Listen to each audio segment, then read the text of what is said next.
Molt bon dia, benvinguts a La importància d'educar, a la nostra cita quinzenal amb el programa d'en Antoni Ballester. Avui amb en Pere Alsina com a convidat a un programa que girarà entorn de la figura del director escolar i de les seves funcions, així que ara ja donant pas en Antoni Ballester. Hola, bon dia.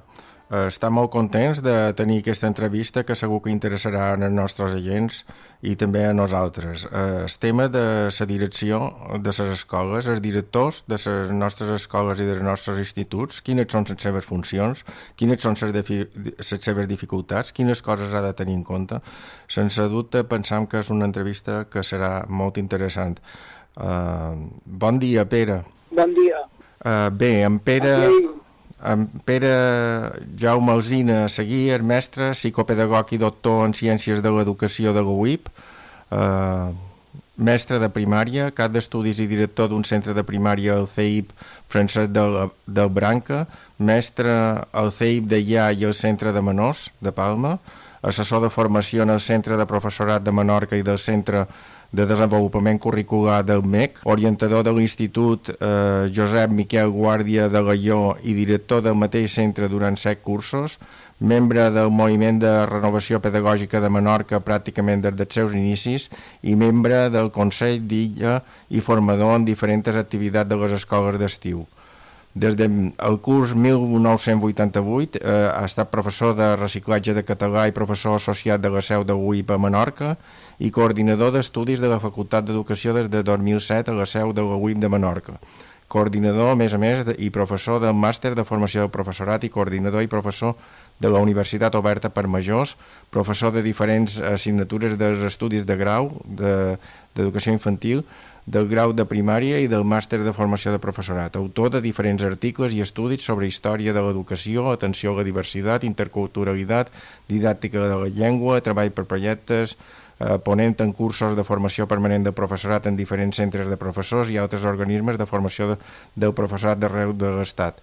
Des de 2021, després de gairebé 40 anys en actiu i 3 processos opositors, jubilat, sempre diu que segueix amb la il·lusió de seguir aprenent i ensenyant.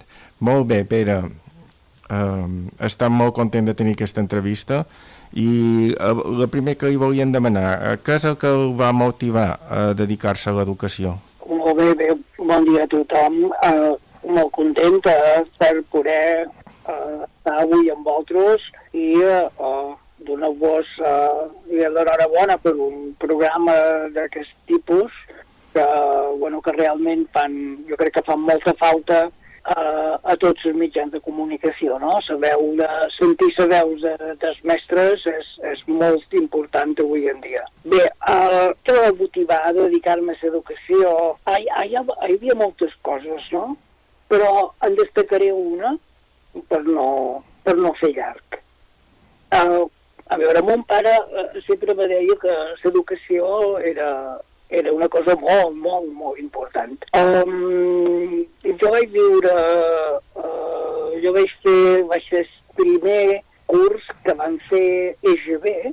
De fet, mon pare va voler que repetís un curs perquè pogués enganxar el nou programa de la EGB, la nova llei d'educació, encara de la dictadura, però la veritat és que en cap moment jo vaig trobar que durant aquells 14-15 anys primers de la meva escolaritat, allò que jo intentava ensenyar-me, si allò es podia dir educació, alguna cosa no acabava de funcionar. Perquè tot el que feien en aquella escola ni era important, ni era rellevant, ni servia absolutament per res.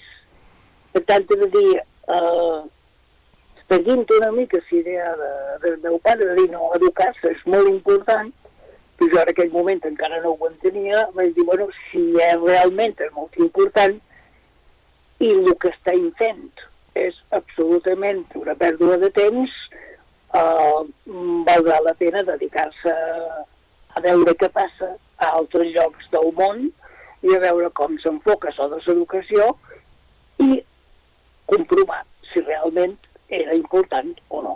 Que, evidentment que el va ser, però això ho vaig aprendre ja molt després. Molt bé, molt bé. i per tant, si l'educació és important, el lideratge dels directors en els centres escolars realment és molt important. Quines són, creu, les principals responsabilitats d'un director? Clar, si hem d'atendre el llistat, diguem-ne normatiu, ja no acabarem mai. Ara, ja per això hi ha unes 3 o 4 idees que són fonamentals.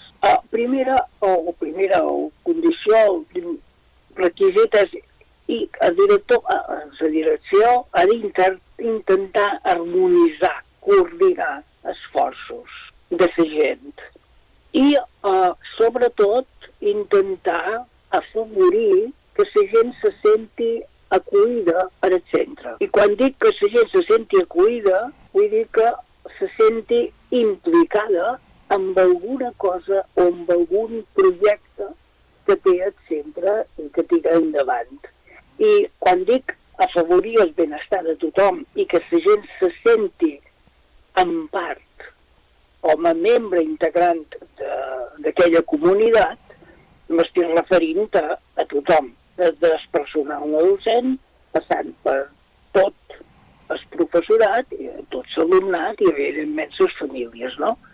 Per tant, aquesta idea, jo crec que aquestes idees són claus. Harmonitzar, coordinar, afavorir el benestar de tothom i que la gent se senti acollit, encara que sigui per programes o projectes que estiguin en marxa diferents. És a dir, trobar allò o aquells elements que puguin ajudar a tothom a sentir-se part. Molt bé, molt important, molt important. I com maneja la relació entre els docents, els estudiants i les famílies? Quines estratègies cal fer servir per millorar l'ambient escolar? Ui, aquí ara anem aprofundint cada vegada més. A veure, la relació en aquests moments és, sempre ho està, el que passa que en aquests moments encara és més complexa i més complicada. I aquesta complexitat i aquesta complicació té dues explicacions fonamentals i no són explicacions estrictament educatives, sinó són explicacions socials. I són dues qüestions. Mira, per una banda, vivim en una societat, alguns sociòlegs li diuen, vivim la societat de la queixa. I per altra banda, el segon aspecte és que vivim una societat que no escolta. I per tant, qualsevol gestió de qualsevol institució pública o privada que intenta dur endavant projectes entre gent que contínuament es queixa i gent que contínuament no escolta, la feina és extraordinàriament complicada.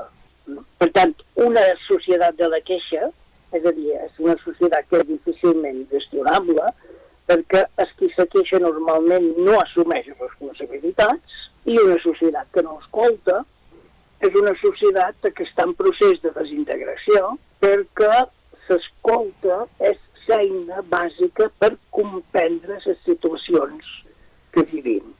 Les situacions molt complexes que cadascú viu des d'una direcció, des d'un equip directiu, s'ha d'escoltar molt i s'han d'intentar entendre posant-se al lloc d'aquella persona, sigui professor, sigui pare, mare, sigui alumne o sigui qualsevol persona d'aquell municipi que es trobi amb un problema i necessiti, si és possible, donar-li una mà d'ajuda. Sí, per tant, la millora en l'educació podríem dir que és individual de cadascú, de no parlar de la responsabilitat que tenen els altres o del que han de fer els altres, sinó que ha de fer cadascú com a pare, com a mare, com a professor, com a docent, com a equip directiu o, en el seu cas, com a administració. Clar. és a dir, que quan qualsevol persona desitja o vol alguna cosa, és totalment legítim que ho persegueixi. Però, per altra banda, qualsevol persona que vol alguna cosa actua d'acord amb allò que vol, però aquesta actuació genera automàticament un conjunt de responsabilitats. Clar. Que si tu has despensades, has d'assumir aquestes responsabilitats. No només dir, és que jo no ho he aconseguit ara això perquè tu... No, a veure, jo possiblement t'ho podria haver facilitat, però és que tu prèviament havies d'haver pensat que pensant o decidint actuar d'aquesta manera, possiblement te trobaries amb aquests resultats. Per tant, ara has d'assumir les responsabilitats, ser humil, intentar acceptar que t'has equivocat i intentar rectificar i demanar ajuda a qui te pugui ajudar. Això, tan simple, tan elemental, tan bàsic, es fa molt difícil avui en dia, dins la societat que vivim. Molt complex. Clar. És molt difícil.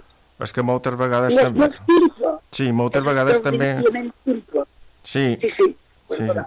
Sí, moltes vegades també no veiem la dificultat que té l'altre, o no tenim en compte com un sentiment empàtic de com està l'altre i la situació en què està, o no ens posam al lloc d'un altre, realment és així. Un dels temes més preocupants en aquest moment és el tema de la disciplina. Com creu que es pot enfrontar els problemes de disciplina a l'escola? Un altre tema molt complicat. Només un apunt inicial com a parèntesis. Aquests dies, diguem, a nivell mundial, estem assistint, estem veient o contemplant de manera molt absurda unes situacions on la gent comença a insultar en públic, no? Clar, després diuen, a l'escola no hi ha disciplina perquè els alumnes se porten malament i no sé què i no sé quantos. Bueno, sí, és així, hi ha situacions molt difícils, però a veure, els models que tenim són senzillament patètics. Per tant, si un alumne troba que davant d'una determinada situació el millor és dir, per exemple, que me llepin el cul, què fem? Ho ha dit un gran estadista, o no sé el que es pugui dir avui en dia, no? Això és com un parèntesis inicial, però només, Després hi ha dues qüestions bàsiques, que són a nivell immediat i com a mínim a mitjà o llarg termini, en qüestions de disciplina. A veure, a nivell immediat, quan hi ha una falta, sigui la que sigui, una falta, un problema greu, un atac, una manca de respecte, violència física, això no se pot demorar. L'actuació davant d'una qüestió així ha de ser immediata. Ha de ser proporcionada a allò que s'ha fet i ha de ser coherent amb els principis fonamentals que defensam. És a dir, no desprestigiam ni atacam a aquella persona en global, sinó que li deim que ha fet allò una qüestió concreta malament. No li deim ets un inútil, no serveixes per res, mai seràs res, no arribaràs mai a res en sa vida, ets un desgraciat, perquè això afecta a la persona i no és coherent amb els principis. Però, en canvi, sí que s'hi ha de dir clarament, de dir, escolta, de cap manera tolerarem una altra vegada que insultis d'aquesta manera a aquesta persona. Clar, i prendre mesures immediates. I aprofitar la situació per aprendre, per millorar i per aprendre.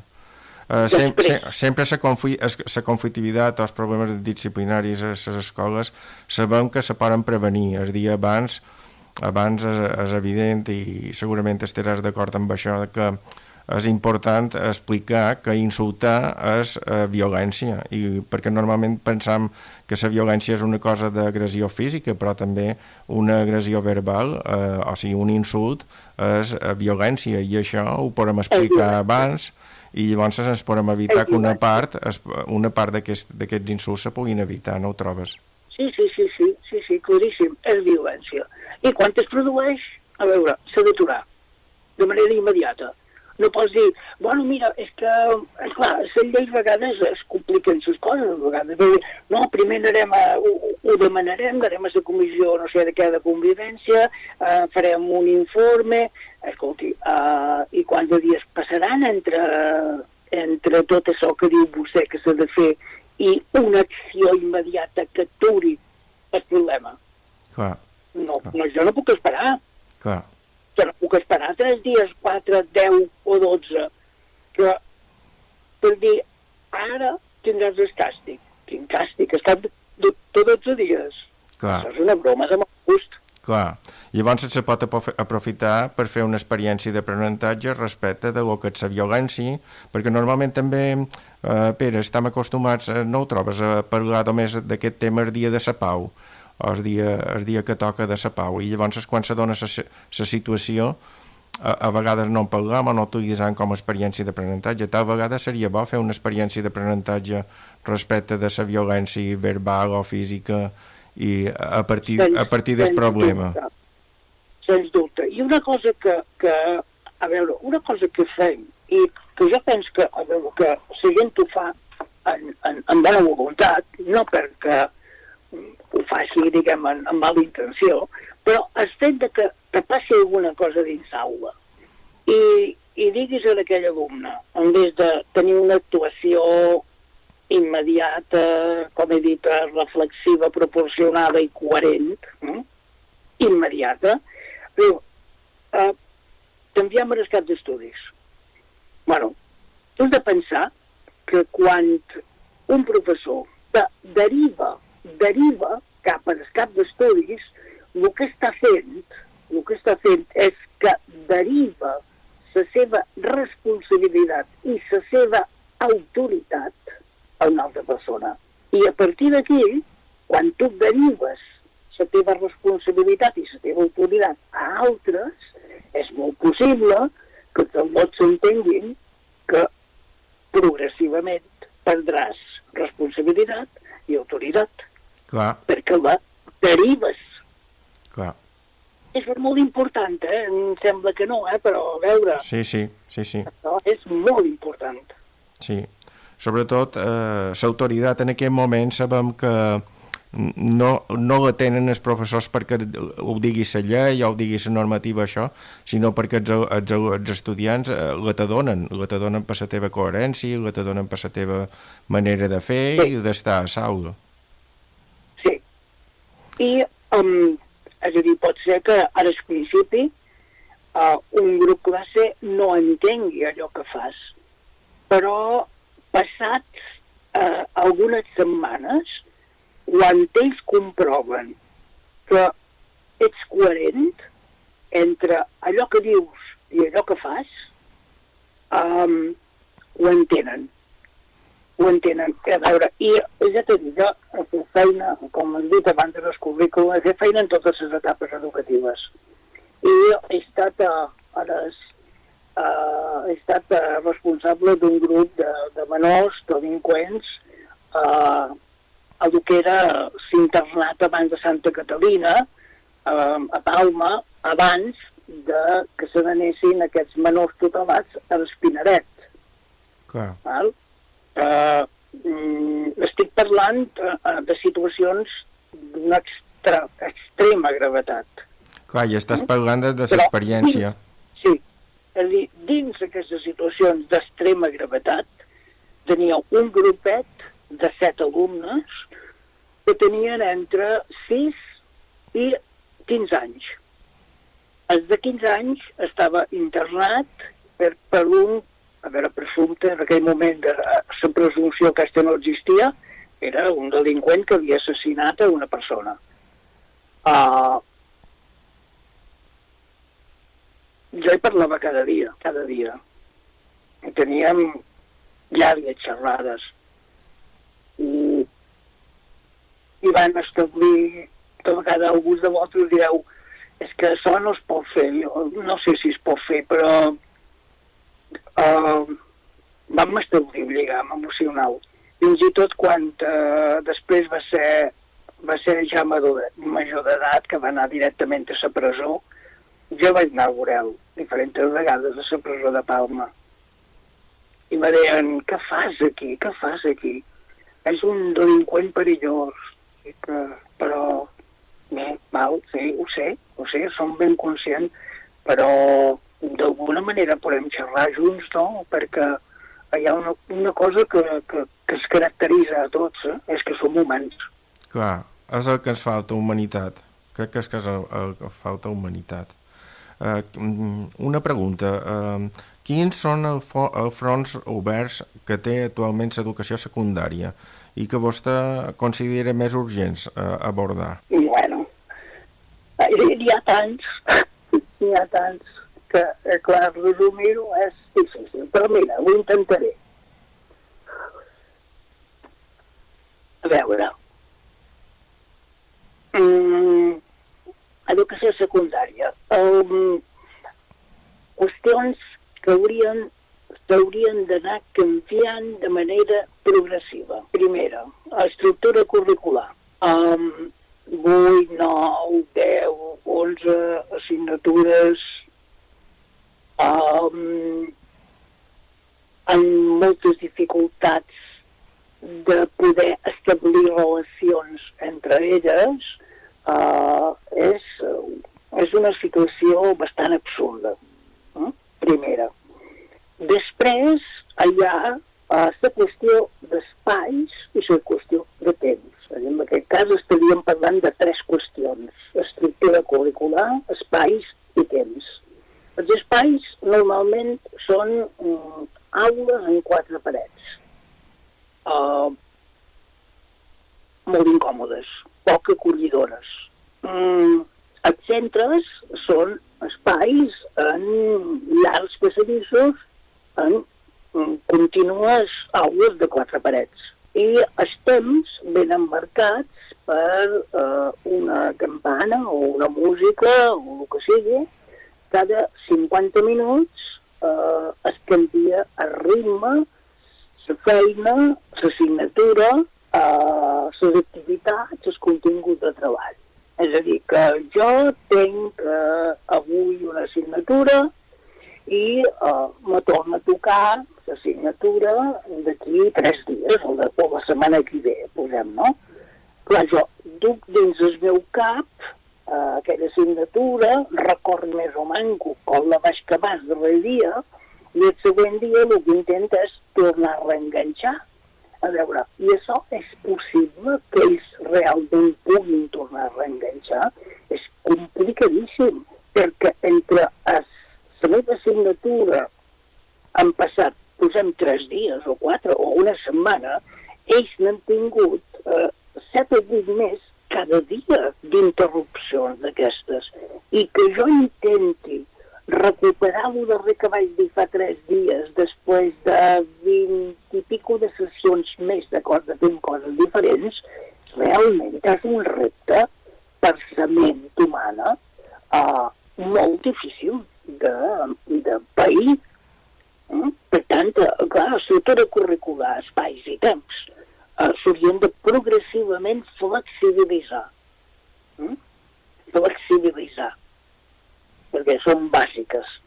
I després hi ha un quart element que no forma part, diguem, de l'estructura, el que passa que sí forma part a vegades de la superestructura és la formació del professorat. A veure, ara, quan van començar en les primeres etapes del moviment de renovació pedagògica en aquest país, Espanya, una vegada acabada la dictadura franquista, es demanava l'existència d'un cos únic de docència. És a dir, un cos únic de docència implica que els mestres d'educació infantil i els mestres d'universitat o els mestres de secundària, els mestres de primària, han de tenir una formació acadèmica molt profunda. És a dir, si tu t'agrada les ciències socials, geografia, la llengua, el que sigui, n'has de saber molt, molt, i en segon lloc també has de tenir molts recursos i estratègies didàctiques i pedagògiques per intentar aplicar i ensenyar aquells continguts. Per tant, això exigia com a mínim, una carrera per tots aquells que es volien dedicar a la docència de 5 anys, mínim. I amb aquests 5 anys el que se demanava era que els 3 primers fossin més o manco d'aquella especialització concreta en què tu volies exercir. Per exemple, si volies fer educació infantil, doncs una formació molt acurada sobre les característiques psicològiques, biològiques, ambientals, familiars, que has de tenir en compte per educar fiets petits, o si tu te volies especialitzar en geografia o història, doncs uns estudis profunds, actualitzats, molt exigents en relació a aquella matèria, i després, com a mínim, 2 anys més de propostes didàctiques i pedagògiques per aplicar aquells continguts que tu has après per aplicar-ho i ensenyar-ho a aules, a alumnes diferents, de diferents edats, en diferents situacions i en diferents contextos. Més, jo hi afegiria després, més un any de pràctiques tutoritzades per intentar garantir que tot això que hem fet se va aplicant. Molt bé, molt bé. I la resolució de situacions imprevistes, és a dir, es donen a un centre escolar situacions que no han previst abans. Quin tipus de situacions imprevistes ens poden donar? Es pot donar algun exemple d'una situació imprevista que es poden trobar a un centre escolar? Moltes. Moltes. Moltes i molt dures. A veure, primer, és a dir, davant d'aquesta situació d'imprevisibilitat, a veure, tu, com a direcció o equip directiu, has d'aprendre o, diguem, has de mentalitzar d'exercir la teva feina a partir d'una sèrie de principis claus, que són humilitat, preocupació i confiança. Bueno, ara anem a posar un exemple, en tinc molts d'exemples, alguns molt durs. Per exemple, en un cas totalment imprevist, és que un dia concretament va venir un pare d'un fiet de 14 anys que me va dir, mira, te'l deix perquè jo no el vull més. No sé per quin motiu, en l'altre me'l fa la vida impossible i jo no el vull més. I ell, aquest lot, com que m'aixava que en tu s'entenen, doncs te'l deix i fas el que vols. Això que aparentment pot semblar una broma de mal gust, no va ser una broma, sinó que va ser un fet real, i jo vaig haver de tenir aquest lot un dia i mig, fins que van intervenir el Tribunal Tutelar de Menors perquè ni son pare ni la seva mare van venir a cercar-lo. I no el van donar, no el van deixar. No el volem. Clar, cada jornada presenta nous reptes i necessita d'una ràpida capacitat de reacció, no? I després diré la més dura, sí. si m'ho permet, sabeu. Perquè entengueu, a vegades, aquesta enorme complexitat que implica, no? Però un dia van entrar una sèrie de persones al centre i van dir que formaven part de donaré detalls, que no es poden donar, però formaven part d'un cos policial internacional que venien a endur-se un professor. I me van explicar els motius, era un cas de pederàstia i vaig aprendre en aquell moment una cosa que sí que m'havien dit en cursos de formació i això, però com que no arribes a pensar mai en situacions com aquesta, no hi vas a pensar en la vida de que te pugui passar. Aquests senyors d'aquest cos policial me van dir nosaltres aquí dins no podem fer res. Han de fer allò que vostè digui. I per tant, vostè m'ha de dir com han d'agafar aquesta persona, de quina manera m'ho podem endur, i etcètera. Però quan arriben a això, jo crec que qualsevol de vosaltres se pot imaginar que t'acau el món damunt. Jo m'hi va caure el món damunt, no? Clar. Allò que vaig intentar seguint aquells principis que van te dir, no?, de paciència, de preocupació i de confiança, és a dir, d'intentar resoldre el problema de la millor manera possible sense que ningú se pogués sentir ferit en aquell moment, no? Ells volien dir, si vostè vol, nosaltres el que podem fer és una detenció pública i evident. Mira, no. Un centre educatiu no és un centre d'espectacles i això no ho fareu.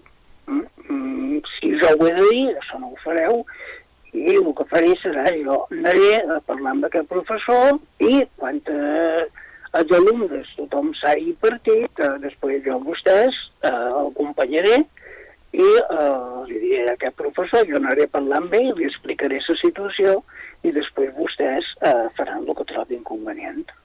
Molt bé, una resposta molt oportuna. Sí, és duríssim. Sí, és una situació molt dura i també me ven escap en aquell moment que a vegades tenim com a molta facilitat en criticar la feina de la direcció dels centres o dels equips directius dels centres i realment a vegades, com és aquest cas o d'altres, potser no tan complexes com aquest, han de prendre decisions o han de prendre actuacions o tenen situacions realment complexes i complicades. Molt. Llavors, me ven escap un proverbi indi que diu que abans de criticar una altra persona has de caminar 4 llunes en les seves sabates. I realment és així. A vegades tenim com a massa facilitat a queixar-nos, o com deies en el principi, de les altres persones en lloc de mirar què és el que nosaltres podem millorar. Una altra pregunta que li vol... Davant d'aquesta situació, o davant situacions com aquestes, és, a part d'aquelles 3 coses que he dit abans, de paciència, d'humilitat i preocupació per l'altre, han de tenir en compte sempre una cosa, un principi fonamental. Nosaltres som educadors, no jutges. Clar. És a dir, a veure, som educadors, no som jutges. I com que jo veig que els jutges tenen enormes dificultats per sortir-se'n de les situacions en què es troben, per tant, nosaltres educant en tenim prou. I de més, si a damunt d'educar hem d'intentar jutjar, mos perdrem i, a més, encara complicarem molt més. Per tant, l'única cosa que podem fer és intentar escoltar, intentar ajudar. Si en sabem, la majoria de vegades no en sabem d'ajudar, ho hem de reconèixer i intentar cercar ajuda amb altres persones.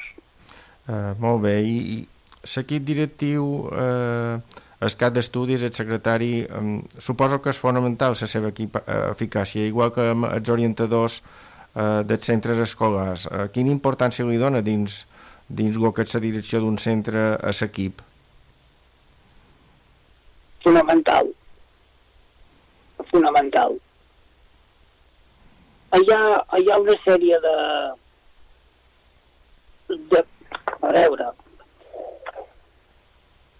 de condicions que és important com a mínim tenir en compte. És a dir, els centres, avui en dia, tots els centres són molt diversos en quant a procedència, creences, situacions personals, familiars, tant de l'alumne com del professorat, com de totes les famílies.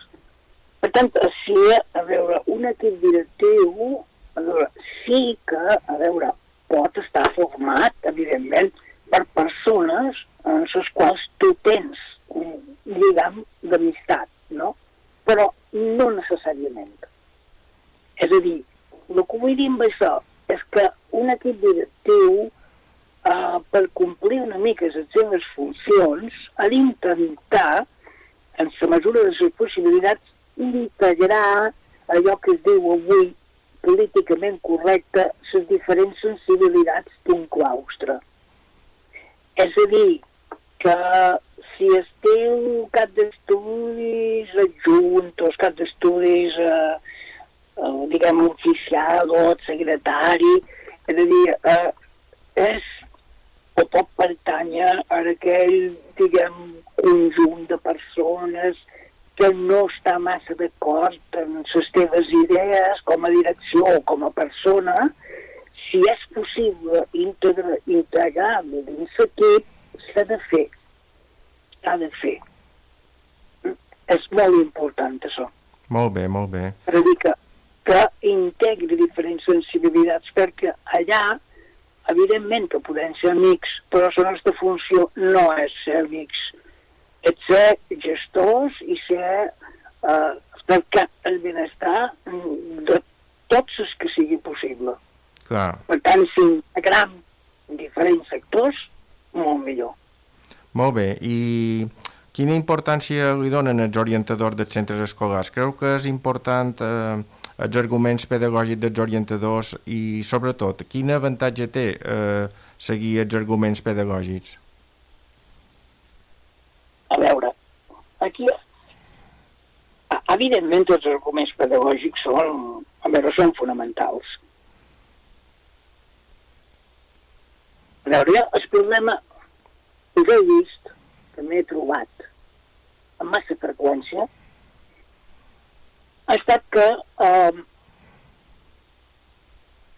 la formació inicial d'aquestes persones ha inclòs un excés de teoria deslligat de la pràctica. Això és un problema. A veure, jo dic que jo som orientador. Vull dir que ho estic dedicant ara com qui m'estigui tirant pedres jo mateix, però jo intento ser sincer i explicar allò que m'he trobat, no? A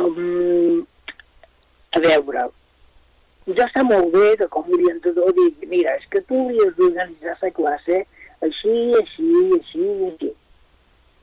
Val, molt bé. Però resulta que, clar, que jo no en sé organitzar-ho, jo no me surt organitzar allò d'aquella manera, no? Per tant, tu com a orientador no només has de dir, sinó que també has de fer. Clar. I això vol dir, mira, a veure, farem una cosa i anem junts i miram com ho podem resoldre. Clar. Perquè de la teoria a la pràctica hi pot haver un abisme i està molt bé que jo m'integri dins l'aula, vegi quines dificultats hi ha i pensem conjuntament, no jo com a expert en pedagogia i l'altre com a expert en la matèria, sinó com a company És a dir, com podem resoldre una determinada situació des de la pràctica. Jo crec que això és fonamental. Clar. Tots els equips d'orientació haurien d'estar abocats de ple a treballar conjuntament amb el professorat dins les aules. I també que a molts de centres també fan falta més orientadors. Hi ha centres amb 1.000 alumnes o 700 alumnes amb un orientador, quan està indicat que hi hagi un orientador per cada 200 alumnes. Això és evident. I l'altra cosa, aquí encara hi ha una evidència més grossa. El que passa és que aquesta és una evidència de el que es deia en aquell temps de superestructura. A veure, nosaltres a les illes, certament la població en aquells moments està creixent molt, però nosaltres a les illes, en el seu moment, tenien l'oportunitat de dissenyar centres adequats en relació al nombre d'alumnes i a la distribució social d'aquests. Què vull dir amb això? Vull dir, teníem l'oportunitat d'haver dissenyat un bon mapa escolar on dissenyar centres relativament petits, que són molt més bons de gestionar, molt més repartits dins la geografia i, per tant, evitar, d'aquesta manera també, evitar que determinats centres o molt massificats o se converteixin en guetos on hi van només un determinat sectors de la població. Si això es havia pogut planificar perfectament abans de l'arribada de les competències educatives i després, evidentment, perquè nosaltres teníem les condicions ideals, no tenim les condicions, ni tenien les condicions del que és un Madrid o un Barcelona, tenien les condicions ideals per planificar uns centres acollidors, mitjans, en dues línies, com a molt, ben distribuïts entre la geografia de les diferents illes, que haguessin evitat guetos i macrocentres de difícil gestió. Bé, jo no diria només difícil gestió, jo diria d'impossible gestió. Clar, és millor 3 centres petits o 2 o 3 centres petits que un de gros, és evident. I a més l'importància del tamany dels patis per evitar conflictes i amb espais amples, és evident. Per acabar, ja anem acabant l'entrevista, què li diria un director que comença el càrrec de director? Quines 4 coses creu que cal que tingui en compte?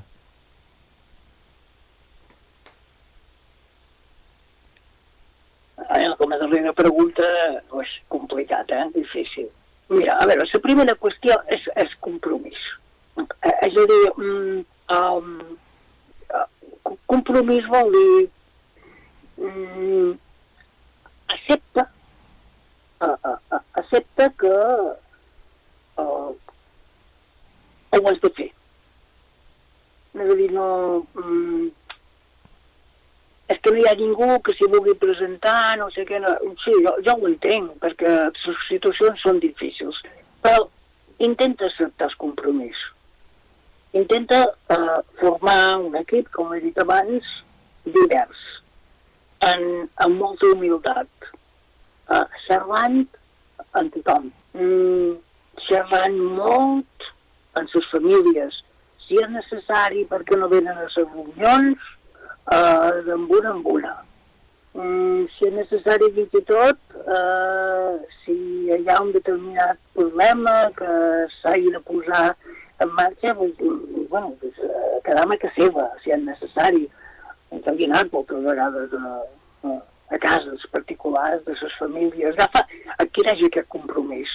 Adquireix el compromís amb humilitat, intenta fer un programa el més consensuat possible i després intenta també demanar el compromís dels altres. El compromís dels altres, és a dir, de manera clara i oberta. A veure, quanta gent hi ha a favor d'aquest projecte que presentem?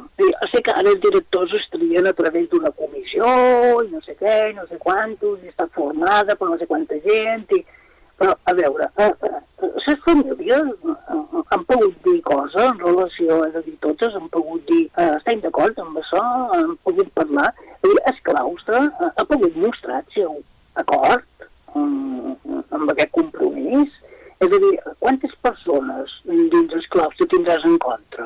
És important, sabreu. No per què? Perquè és lògic que hi hagi gent en contra, hi ha gent que pensa de manera totalment diferent i això és lògic, i això és democràtic, i això és acceptable i és totalment respectable.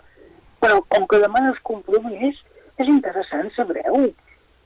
És interessant, sabreu. Si tu creixes un compromís i veus que tens només en el claustre un 20% de l'actuació, escolti,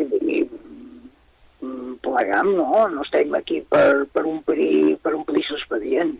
Jo crec que aquestes coses són importants, agafar el compromís i, evidentment, una qüestió.